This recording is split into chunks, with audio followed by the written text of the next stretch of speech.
ত্রিভুজ এসিই একটি সমকোণী ত্রিভুজ। এই যে এই ত্রিভুজটা পি কিউ আর এস একটা বর্গ, এই যে এটা একটা বর্গ।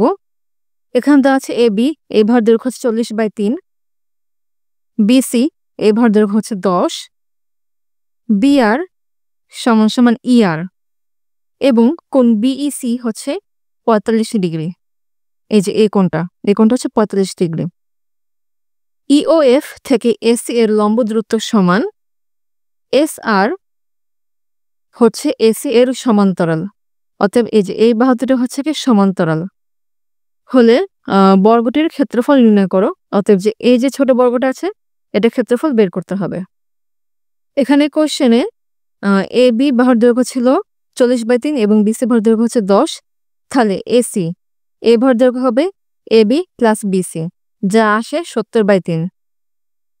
এখানে দেওয়া আছে বিআর সমান সমান হচ্ছে ইআর। তাহলে আর হচ্ছে বিই এই বাহুর মধ্যবিন্দু। এখন এস আর এই বাহুটাকে বর্ধিত করা হলো। খেয়াল করো মূল চিত্রটা আবার একটু খেয়াল করো, এটা ছিল মূল চিত্র। এখন কি করা হলো, এস আর এই বাহুটাকে বর্ধিত করা হলো।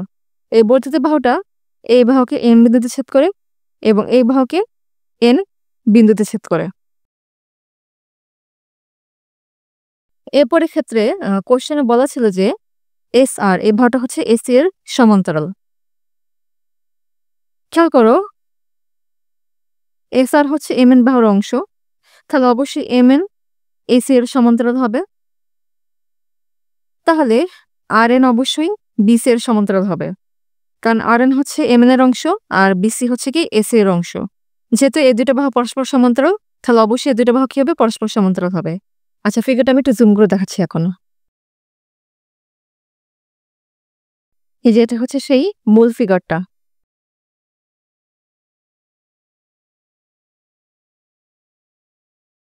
এখন খেয়াল করো এই ত্রিভুজের মধ্যে আর এন এবং বিসি হচ্ছে দুটো সমান্তরাল বাহু দ্বয়, আর হচ্ছে বিই এ বাহুর মধ্যবিন্দু। তাহলে ট্রায়াঙ্গেলের থিওরেম অনুযায়ী ত্রিভুজের যে কোনো বাহুর মধ্যবিন্দুতে অঙ্কিত দ্বিতীয় বাহুর সমান্তরাল রেখা তৃতীয় বাহুর মধ্যবিন্দুতে ছেদ করে এবং ওই অঙ্কিত বাহুর দৈর্ঘ্য দ্বিতীয় বাহুর অর্ধেক হয়। অতএব এই থিওরেম অনুযায়ী আর এন এটার দৈর্ঘ্য কি হবে, বিসি এর অর্ধেক হবে। আবার একটা বলছি, ত্রিভুজের যে কোনো বাহুর মধ্যবিন্দুতে অঙ্কিত দ্বিতীয় বাহুর সমান্তরাল রেখা তা কি করবে, তৃতীয় বাহুর মধ্যবিন্দুতে গিয়ে ছেদ করবে এবং এই ভার দৈর্ঘ্য কি হবে, এই ভার দৈর্ঘ্যের অর্ধেক হবে। অতএব এক্ষেত্রে আর এন এর দৈর্ঘ্য হবে কি 5, কারণ R N equals to half of BC. Okay,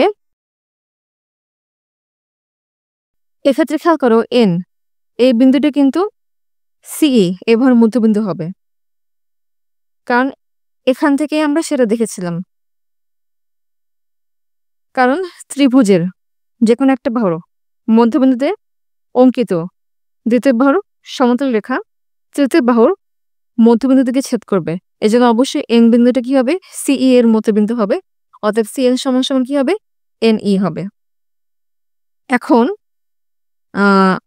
A E C এই ত্রিভুজের মধ্যে ইসি বাহুর মধ্যবিন্দু হচ্ছে এন এবং আমরা শুরুতে দেখেছিলাম এম এন এই বাহুটা হচ্ছে এসি এর সমান্তরাল। এই যে এক্ষেত্রে আবার এক্ষেত্রে আমি এক্ষেত্রে অ্যাপ্লাই করবো, ত্রিভুজের একটা বাহুর মধ্যবিন্দুতে অঙ্কিত দ্বিতীয় বাহুর সমান্তরাল রেখা তৃতীয় বাহুর মধ্যবিন্দুতে গিয়ে ছেদ করবে এবং সে ভার দৈর্ঘ্য কি হবে, এই দ্বিতীয় ভার দৈর্ঘ্যের অর্ধেক হবে। এক্ষেত্রে এম হচ্ছে এ এর মধ্যবিন্দু, অতএব এম সমান সমান এম ই হবে এবং এম এন এ ভার দৈর্ঘ্য কি হবে, এসি এর অর্ধেক হবে। তাহলে খেয়াল করো এক্ষেত্রে এম এন এ ভার দৈর্ঘ্য হবে এসি এর অর্ধেক, অতএব 35/3।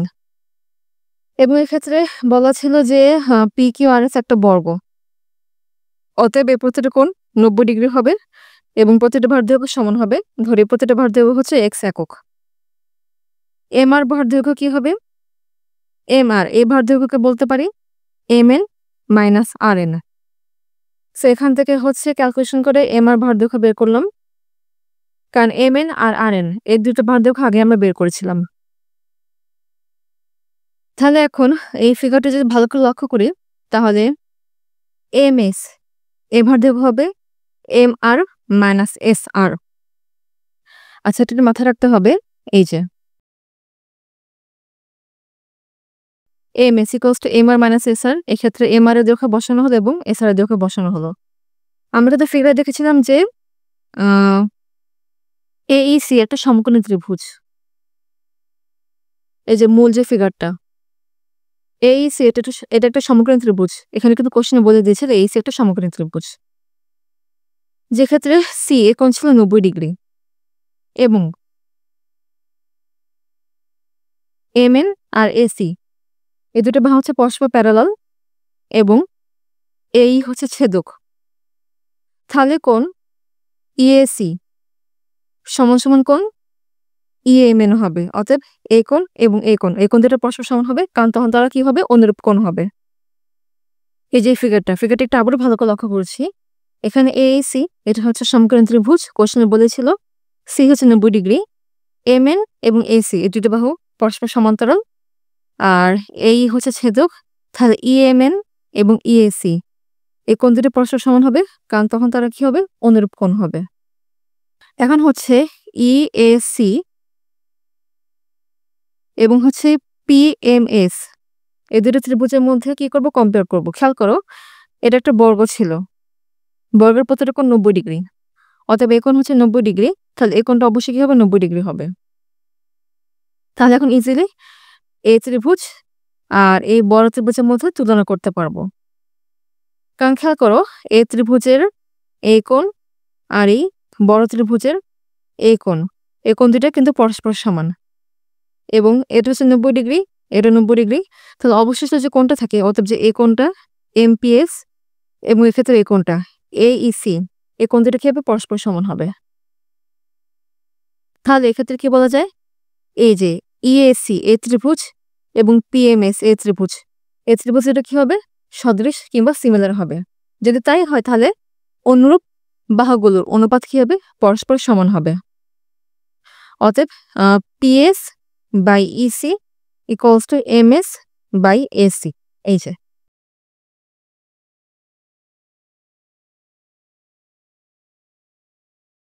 এখন আমরা ক্যালকুলেশন অনেক লাস্ট স্টেজে চলে এসেছি। আমাদের উদ্দেশ্য হচ্ছে কিন্তু এক্স এর মান বের করা, তাই এখন সেই অনুযায়ী কাজ করব। এখন খেয়াল করো, এই কোণে যদি চিন্তা করি, আচ্ছা এই কোণে কেন চিন্তা করবো, কারণ এই কোণের মানটা জানি আর এই বাহুর মানটাও জানি। খেয়াল করো, এই কোণের অপোজিট বাহু হচ্ছে এইটা, তাই এটা হবে লম্ব আর এটা হবে কি, ভূমি। তাহলে ট্যান নেব, কারণ ট্যান এই রেশিওর মধ্যে লম্ব এবং ভূমি আছে। তাহলে ট্যান 45 ডিগ্রি কস্টে কি হবে, BC বাই EC। BC এর মান হচ্ছে 10। ওকে, এই যে tan 45 degree equals to BC by EC। তার মানগুলো বসায় হচ্ছে EC এর মানটা পেয়ে গেলাম। তো EC বাহুর মান হচ্ছে 10 পেলাম। এখন EC এই বাহুর দৈর্ঘ্য হচ্ছে এই ক্ষেত্রে বসাবো। এক্ষেত্রে PS এর দৈর্ঘ্য ছিল x, EC তো 10, MS এটা দৈর্ঘ্য আমরা আগে বের করেছিলাম, সেটা ছিল কি, এই যে এটা। সো এক্ষেত্রে MS এর মানটা বসালাম আর AC এর দৈর্ঘ্য তো 70/3, এটা আমরা আগে পেয়েছিলাম। সো এক্ষেত্রে জাস্ট নর্মালি এখন ক্যালকুলেট করব। তো ক্যালকুলেট করার পরে আমরা হচ্ছে x এর মান ফাইনালি কি পেলাম, 2 পেলাম। তো x ছিল কি, বর্গটার একটা বাহুর দৈর্ঘ্য, তাহলে বর্গটার ক্ষেত্রফল কি হবে, x স্কয়ার অর্থাৎ 2 স্কয়ার ইকুয়ালস টু 4 বর্গ একক। অতএব PQR যে ছোট বর্গক্ষেত্রটি আছে সেটার ক্ষেত্রফল হচ্ছে কি, 4 বর্গ একক। এটাই অ্যান্সার। এই যে ক্ষেত্রে যে ছোট বর্গটা আছে PQRS, এটার ক্ষেত্রফল কত পেলাম, 4 বর্গ একক। এটাই অ্যান্সার।